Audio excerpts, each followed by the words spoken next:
Now I like the fact that the pedestal bike, the one up on display, is in classic Suzuki yellow. And I think the only bikes that can pull off yellow are Suzuki. But that's not for me. I like some muted tones. And the DRZ 400 is available in a really, really great color. Take a look at that bike. Take a look at that gray. I'm really impressed. It looks like a DRZ 400. They modernized just about everything. LED lights, new mirrors that work better than the old ones. We've got electronics, we've got modes. We've finally got a dash that's usable. And it still manages to look like a DRZ 400. Kudos.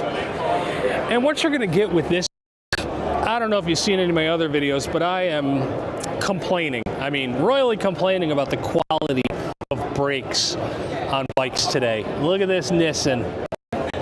Take Brem you want. Nissan's been stopping bikes for decades, lasts forever. Absolutely awesome. Quality metal, quality products. I mean, I'm not going to argue that Honda isn't the most reliable bike, but Suzuki is absolutely number 2, and you cannot go wrong. Nice looking new bike. Where's that 6th gear? Now here at day 1 of Aimexpo, one of the things I've been aiming to do, pun intended, is to take a look at the bikes honestly I'm not going to see in the world. And those bikes are primarily going to be these new Chinese small adventure bikes. And the first thing I do is I look at the bike, I take a look at the fit and finish, I compare it to my Indian-made bike, I compare it to my Austrian-made bike, I compare it to my Japanese-made bike, because I'm interested in bikes and I'm interested in how they're made. And the next thing I do is go over, talk to the great salespeople and representatives, and I ask them, may I look at the spec sheet? And interestingly, for the Cross Country 300 here, they gave me a USB stick. This is some frickin' high-tech spec sheets. Everything I want to know about the bike is here on a USB chip versus paper. And that's honestly neat. It's kind of cool. It doesn't help me because I didn't bring a computer with me to the show today. So I can't tell you anything about this bike other than fit and finish wise. It's a typical Chinese bike. Looks good, looks solid. I don't have pricing, just this is a dealer show, but it's not final pricing. But I'd say we're looking at a lower end price for a bike that is buttoned up nicely. It has almost everything you would need. I'd certainly say that there is a lot open here. This is not a bike I would be taking anywhere without a skid plate and probably some lower crash bars. This engine is significantly more exposed than you would want. But it all looks great. It just looks like a well-made motorcycle. It's certainly stylish. We'll get a look around the rest of it, but I just thought it was interesting that all the specs are on here. All right, I just had a brief conversation with the US reseller. This bike right here is MSRP of $2,800, and he did imply you could get it for less. And I'm gonna say right now, for $2,800, you can go wherever you want. Forget your battery, go the old-fashioned way. Oh heck, that's cool.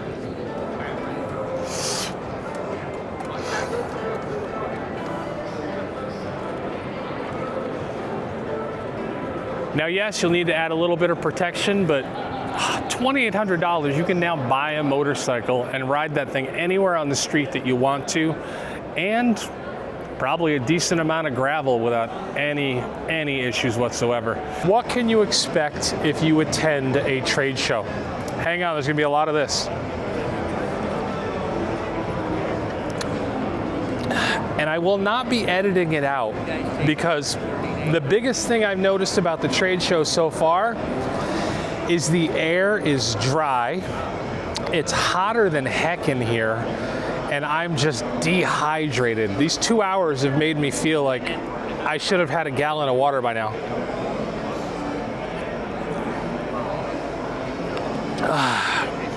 Oh man, I don't even drink Coke with sugar, but they don't have Coke Zero, and honestly, I think I'm gonna need this sugar.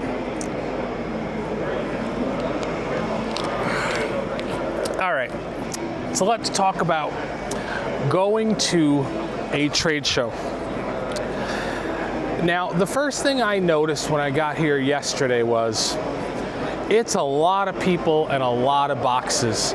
I don't know how big this is. If I ever figure it out, I'll put it up on screen, but it's a fairly large area. It's not as large as computer events I've been to or electronic shows, but it is bigger than I expected it to be. It takes me quite a while to go from here at the opening all the way to the ATV section in the back. To give you an idea, I've filmed probably 20 minutes of footage in the past 2 hours, and the rest of that time was walking back, taking a look at things, and walking back up here to buy a soda. If it sounds like I'm complaining, yeah, I do that. So, continuing with complaining, if you're going to be going to a trade show like this, I do not recommend spending 10 or 12 hours walking around the city you're in. I haven't been to Vegas for 8 years or so, and so much changes here so quickly that I really did want to go see what's different on the Strip. So I've been walking around, looking at interesting things. Last night, Kyle Bradshaw, Many Bikes, buy your tires from him.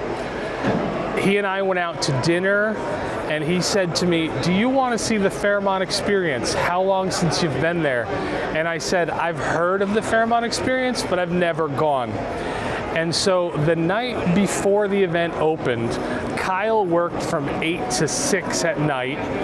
I came down here twice, once to get my badge, once to say hi to Kyle and Deb and get a little sneak peek of the venue. And then I went out and I spent until 7 o'clock at night just walking around. So I spent from 7 a.m. till 7 at night basically walking. Kyle spent from 8 to 6 on his feet assembling, and then we had the bright idea to go wandering around the Fairmont Experience, which was awesome. I highly recommend it. But all that walking has left me starting an event honestly more tired than I would want to. So if you are coming to a show like this where you do want to check out all the bikes and all the tires and all the gear and the equipment, and you want to film it and you want to have an energy level, don't go wandering around all day in Vegas or whatever city you're in the day beforehand. Kyle dropped me off at my hotel after midnight last night, and then I had to wake up and work at 5 a.m. So I was dumb. I was very dumb to spend that many hours walking around. I should have stayed in my hotel with my feet up, relaxing until it was time to go out to dinner with Kyle and go wandering around Vegas. Kyle, I appreciate it. It was awesome. I had a great time. But wow, it may not have been the best choice to compound on top of my earlier bad choices. So I'm gonna sit here for the next couple of minutes and finish as much of this soda as I can so that I am hydrated, and I want to go check out more motorcycles. I'll catch up with you later.